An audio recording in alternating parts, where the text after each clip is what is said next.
Hi everybody, this is Belinda from Belinda's Book Nook, and today we're going to do a Friday Reads. I want to play catch up with you guys on where I am with my reading, and all of a sudden the rushing feeling I'm feeling about August to get things done. This is just the last few weeks. It just got really kind of for me. I feel like things have fallen through the cracks.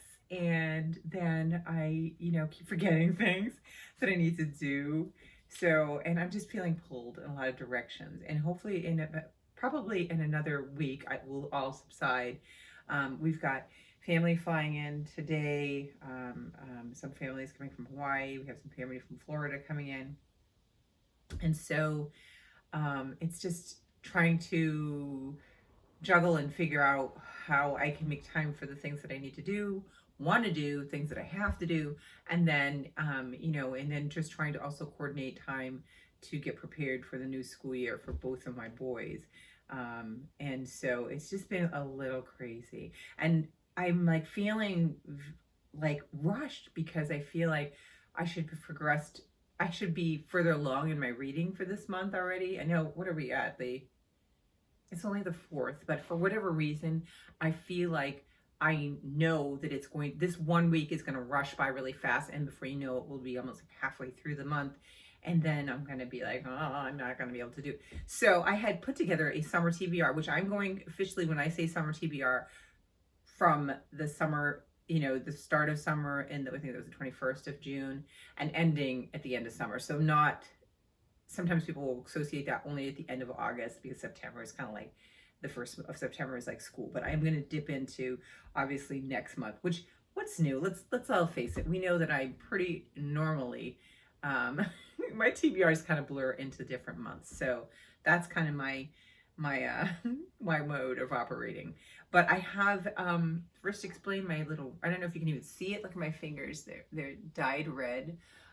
This is one of the things that is a good example of like what's been pulling me in terms of my time to be able to do the reading that I want to do. Is my son is, we go every year to the Comic-Con convention, and my oldest son is the one that got us into it.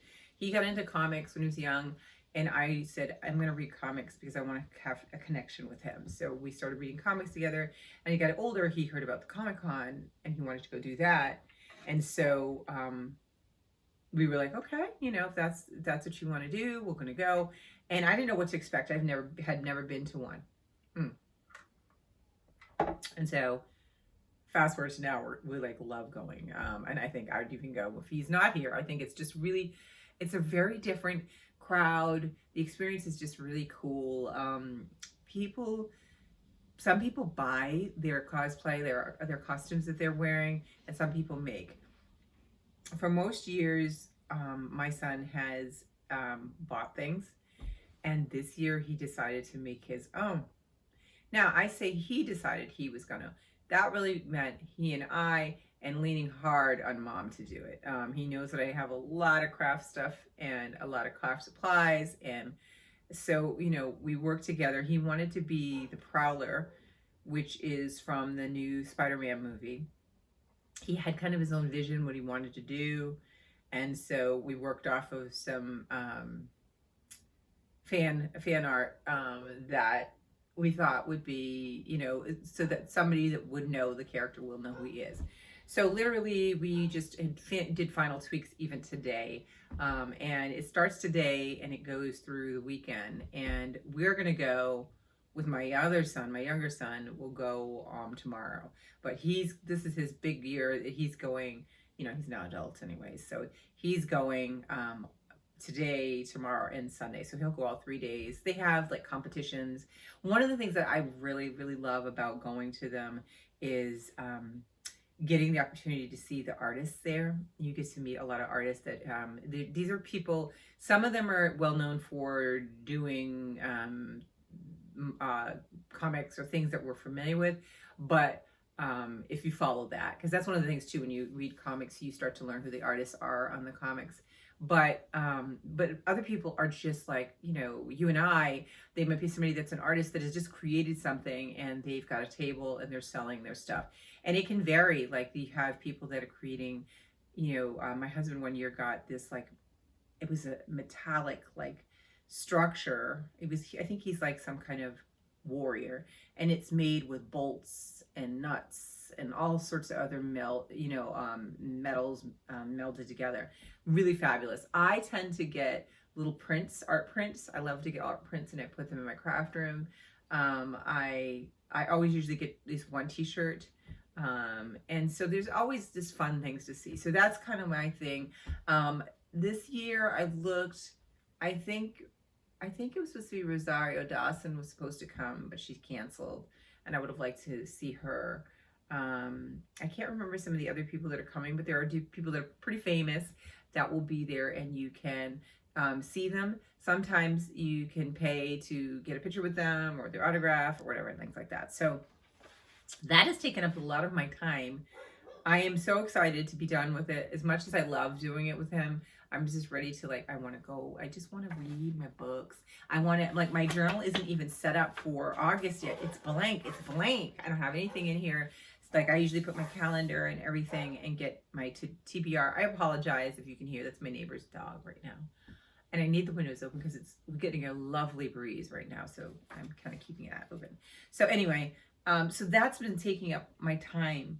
Now on to my reading, because I'll talk all day about it, but I can't wait to tell you about when I go and how it went. And maybe if I get anything, I'll try to share it in the next video so you can see some of the stuff that I find. We'll see how that turns out. So like I said, I haven't written in here, but I had an idea of what I wanted to kind of, like, the books, my summer TBR, like I was thinking about reading for this month. But now I feel, for whatever reason, I know it's the 4th, but like I said, family's popping in today. And then I have some families leaving on Tuesday, and another is staying for a couple weeks, my nephew.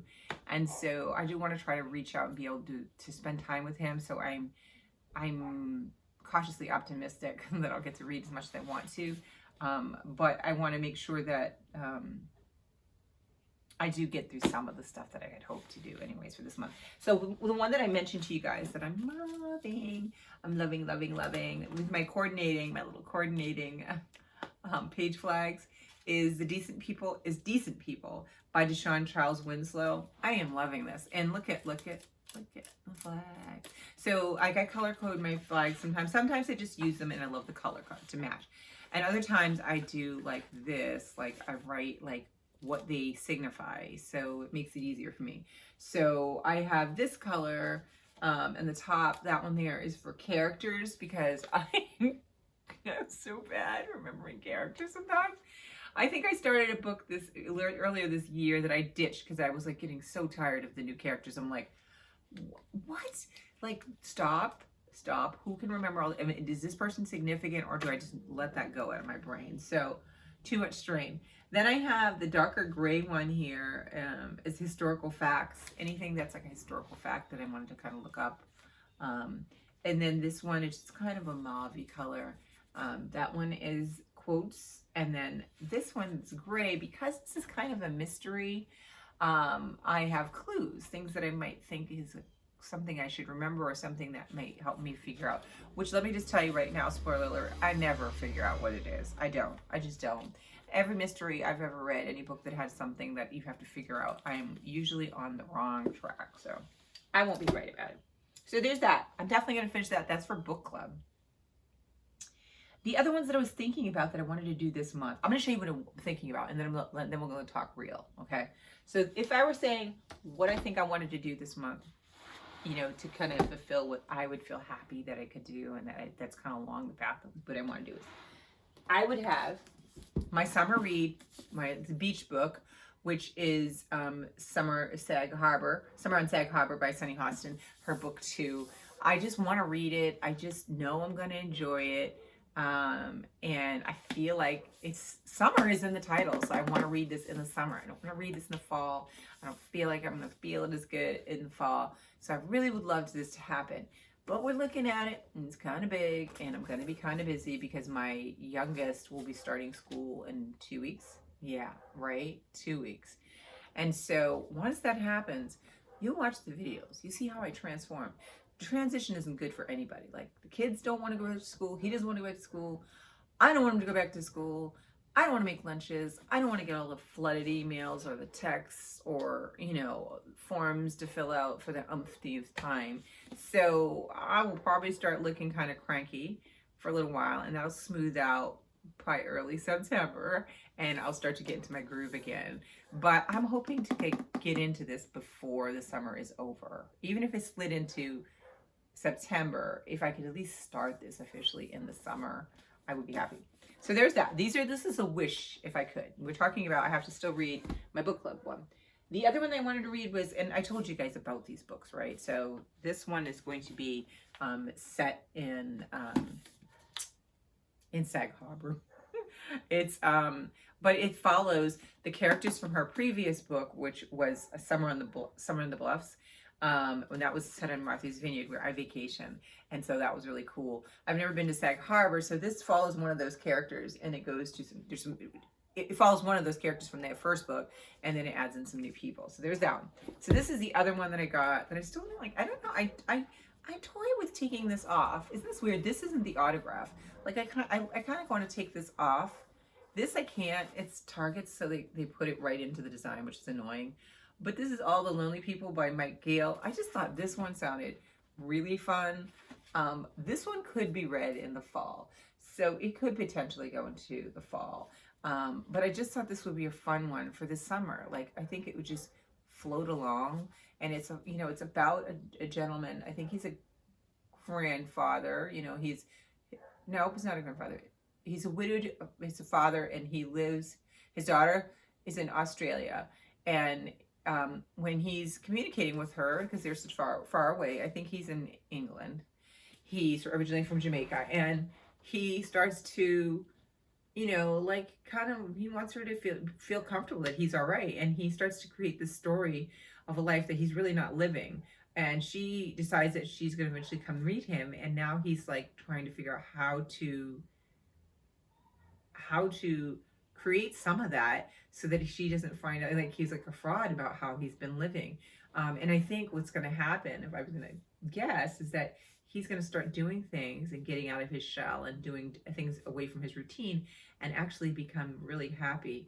Because the title is All the Lonely People, and I think that's what's going to happen. I'm hoping. So there's that. Now we're still staying in that theme. The other one, if I could read this, I would want to do this one. I really wanted to do this one. I never had heard about this one before. This is a heavy book, but it is very short, and it's James Baldwin, and it's called The Evidence of Things Not Seen, and it's got this amazing cover on it. And this one is about in 1979 and 1981, nearly 24 children were unspeakably murdered in Atlanta despite national attention and outcry. They were all Black. James Baldwin investigates these murders, the Black administration in Atlanta, and Wayne Williams, the Black man tried for the crimes. So yeah, I didn't ever heard about this at all. So I'm really kind of curious about what it's all about, and also why he chose to write a book about it. He could, depending on when he wrote this, but I say he can make some kind of comment about it. But the fact that he did write this book makes me, really curious to see. Stacey Abrams wrote the foreword in here as well, so I'm looking forward to seeing what this is all about. So that, and then the only other book that I was thinking, I have some other ones that I wanted to get done in the summer, but I'm being realistic. It probably won't happen. Is this one, Little Gods by Meng Jin. And this is the night on the June 4th, a woman gives birth to a Beijing hospital alone. Thus begins the unraveling of Su Lan, a brilliant physicist who, until this moment, has successfully erased her past, fighting what she calls the mind's arrow of time.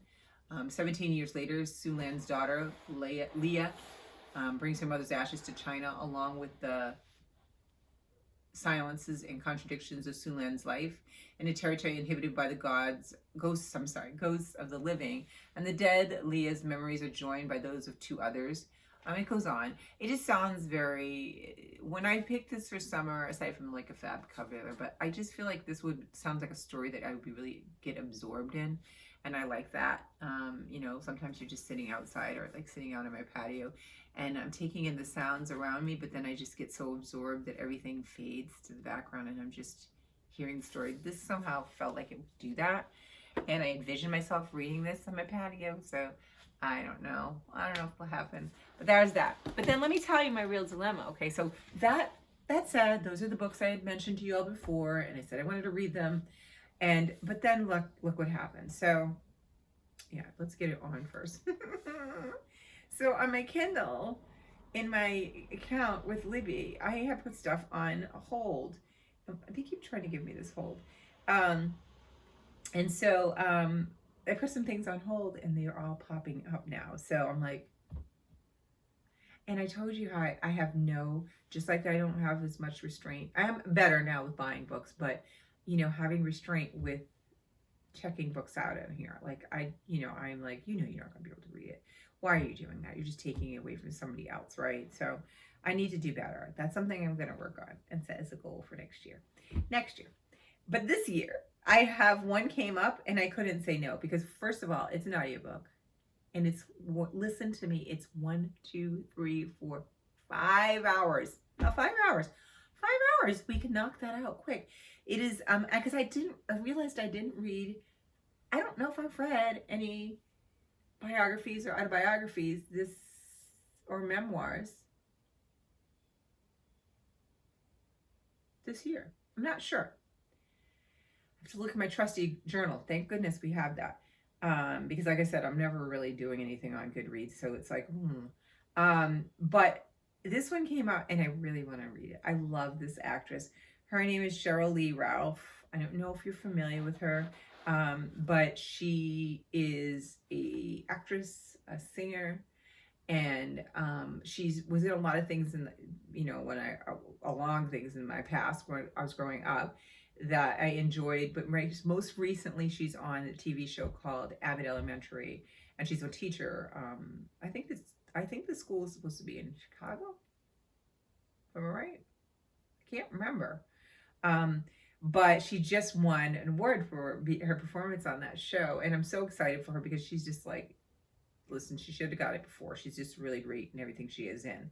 And her acceptance speech, if you go online and see her acceptance speech, it's like it blows you away. Okay, she's just incredible. So her book is called Diva 2.0. I love the title because, like, it's like saying, this is my next chapter. This is where people think that when you're younger, you're like, oh, when somebody's like in their 40s, they're over the hill. It's done. And people are in their 50s and 60s and creating great things. And I think it's going to be a very motivational book, and I just want to hear her story. I really love her, so I'm excited. That's called Diva. So there's that came up, and I took it out, and I have, I think 8 or 9 days left on it. I haven't started it, but my mind is like 5 hours. I can do it. Okay, then here's another one that was like really not on my list, but, well, it was evidently on my list because it did come up. But this one is called Black Candle Women, and it's by, can I click it here and see if I can tell you the name? Let me see if I can tell you. No, why is it going to tell me? Oh, wait. It's by Diane Marie Brown, and I'm going to tell you. The reason why I took this one out, right, was that they're making a TV show. I guess it's going to come on about it, and it's a read with Jenna, also book award. But that wasn't really why. I love to like beat things and see things, read them before they come out. And why can't I find the little description for it on this one? I think it's because no, it should let me see the description for it. Okay, here we go. It's a warm and wry family drama with a magical twist about 4 generations of Black women, a family love curse, and the secrets they keep for and from each other over one very complicated year. Generations of Montrose women, Augusta, Victoria, Willow, have always lived together in this quaint California bungalow. They keep to themselves, never venture far from home, and their collections of tinctures and spells is an unspoken bond between them. But when young Nick Montrose brings home a boy for the first time, Their quiet lives are thrown into disarray, for the family has withheld a crucial secret from Nikki um, all these years. Any person that Montrose woman falls in love with will die. Their surprise guest forces each woman to reckon with their own past and mistakes, and as new truths about the curse emerge, they're set on a collision course dating back to 1950s New Orleans French Quarter, where a hidden story in a mysterious book may hold the answers they seek in life and in love. Um, it just, Seiko Johnson, said it was richly imagined and elegantly told with plenty of satisfying secrets, heartache, and twists. Ava DuVernay, the famous director, she wrote propulsive and poignant. It concocts an intoxicating potion of warmth, wisdom, and wonder. And I don't know if Ava DuVernay is the one that's doing it. It would be really lovely if it is, because I do like seeing things with her that she's created. But I don't know if I'll get to this one. The reason why is because I think I have to return it soon. I think a lot of people are on hold for it, so I can't take it out again. And I think it's 12 hours. So it's a long book. And I don't know if I'll get a chance to do that, but it's in my queue right now, and I still have it hostage for a little while. So there is a chance that I might do that, and do that. And I'll have to look to see when I think that I think it's coming on like Netflix or Prime or something like that. Maybe it's Hulu. I don't know. It's one of those channels, but they're going to have a TV adaptation of it. So that's kind of my dilemma, trying to figure out what it is that I'm going to do, with my reading for this month. I'm going to try to start sneaking in some time now that I'm officially finished with dyeing my fingers colors to help my son. I'm looking forward to being able to do some reading time. And then one thing that I was going to share with you too, because Friday is always all over the place. I don't know if you've all looked to see, you should Google and look at the list of the books that President Barack Obama's list of his summer reads. I'm really liking his list this year. I'm really intrigued by some of the stuff on there. And so, as I showed you, I'm always trying to make sure that I buy a book a month from independent bookstores. And I didn't get a chance because, for whatever reason, our credit card was compromised, and so I didn't have it right away. So I was out the other day, and I said, well, let me just buy from my local independent bookstore instead of usually I buy one online. I find a store, an online store, and do it in different states. So I bought it again from this store that I've purchased from in the past. She had a bunch of the books that he had, and I was sitting there, and I was like, well, what do I want to get that I think that that I might get to in the next 2 months, because I want to be able to read something from his list. I think there's a couple. There's one, I think it's Poverty in America. There's one by Dennis Lehane that he has that sounds so good. There's several on there that are really, really sound interesting. But this one, really, I've never heard about this book before. It is short and sweet in terms of short, not necessarily sweet. But this one's called Blue Hour, a novel by Tiffany Clark Harrison. It's really tiny. I saw this one, and so I picked it up, and I was like, well, that could be done. I think it's less than 200 pages. Yeah, 150. And this is a picture of her. And she says she's graduated from Salisbury University with a BA in English with creative writing concentration, and holds an MFA in creative writing fiction from Queen's University of Charlotte. She lives with her husband and 2 children in North Carolina. Blue Hour is her debut novel. So this is a new author.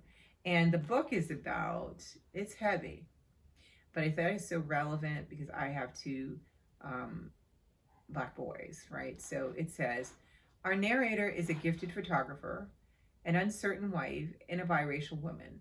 As she grapples with a lifetime of ambivalence about motherhood, yet another act of police brutality makes headlines.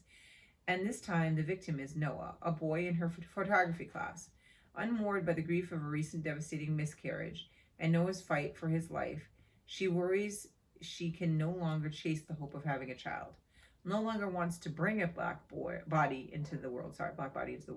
Yet her husband, Asher, contributing white Jewish genes alongside her black Japanese ones for any potential child is as desperate as ever to keep trying.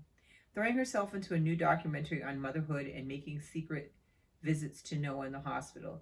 This is when she learns she is, impossibly, pregnant.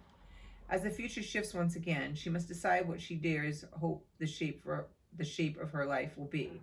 Fearless, timely, blazing with voice, Blue Hour is a fragmentary novel with unignorable storytelling power. So I'm really curious to see, what this one is about. I mean, or how she delivers the story. And because there's definite, I worry about my boys all the time. I worry about my oldest. Now he's off in college, so I just pray all the time that he's doing the right things, he's in the right place, and that the right people around him. And so, that process of letting your child leave your home and become an adult is very hard. And my younger one is still here, but he'll be gone before I know it to school. So I have to make sure I adapt and get myself prepared for that one, because that'll be an empty nester. But this one sounded really interesting. If any of you read this one, let me know what you think. But I was curious, and I said, seeing it's this small, my thing was, remember, I wanted to get something I knew I could read in the next 2 months. I think I could squeeze this in between whatever I read, in like say September or October. So it's very small like that. But I definitely am going to get some more off of his list. I just, like I said, I'm trying to be good about my shopping. So listen, Barack, I'll have to wait a little bit before I take my dollars out and buy some more books. But I liked his list this year. Sometimes, I read stuff that people recommend and I'm like, and what goes into their decision. But I thought he picked some really interesting books this year. So I am down to do it. What are you reading? Thanks for commenting last week. I really loved it. I loved the comments and the things you guys had to tell me and what you're reading. But what are you reading now? What are your plans this weekend? Have you ever been to a Comic-Con? Don't snub your nose for people that have never done it, because there's so many things that I would not have done without my kids. And now that I've experienced them, I really enjoy it. I just find it very fun. Now, if you're not into huge crowds, which after the pandemic, it was the first time that we went again, I was really stressed. There's a lot of people. It's a lot of people, and you're in close proximity. So, you can wear a mask or, take proper precautions. But it's really at least experience it once in a lifetime. And like I said, go see the artist and see what they're selling.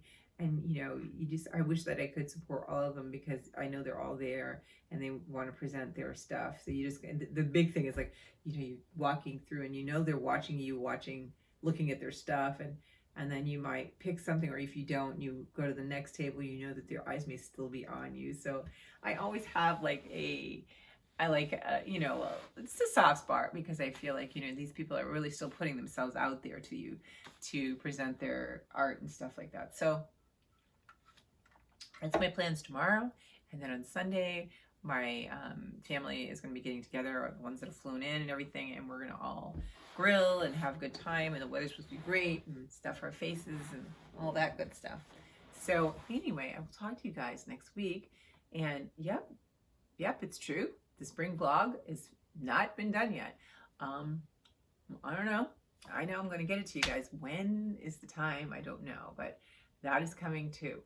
Like I said, I was pulled in so many directions. I didn't get a chance to really do that. So I hope you guys are well, and just let me know what you're reading and how you're feeling. And I'll talk to you later. Bye.